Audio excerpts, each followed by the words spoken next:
So a common question with the Dyson Digital Slim cordless vacuum is, how do I remove the bin? That's this piece right here. And we know how to empty the bin, right? You take off this front piece and you push this down. That empties the bin. But say you want to clean this part out, or something is stuck in here, or it's clogged, or you're losing suction. What you want to do then is remove this bin piece and clean it out. You could even clean out over here if you're being careful. So let's get into how we remove this bin entirely. You want to go ahead and open it the same way you normally would, push it down. Now we see this right here. Anytime we see something red, that's an action item.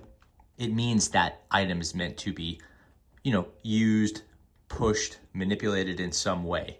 This is the trigger to start it.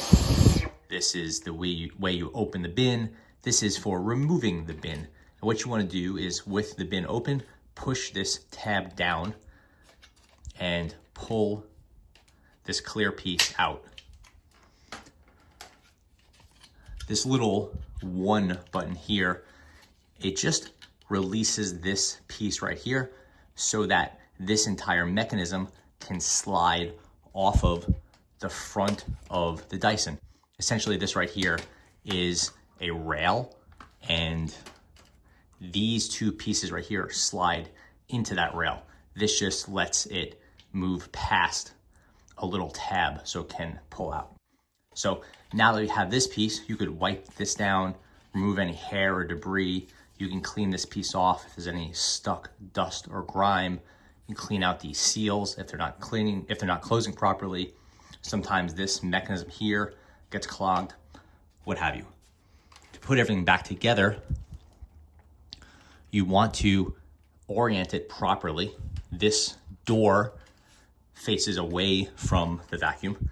Get those rails, line them up on the bottom. Now get this gray piece, and it has to line up with those rails. Push, you'll hear a click. Now you can close this and push there. As long as this now opens and closes properly, and it's as smooth as it was before, and the vac works properly, then you're good to go, and you've successfully removed and replaced the bin. Thanks for watching.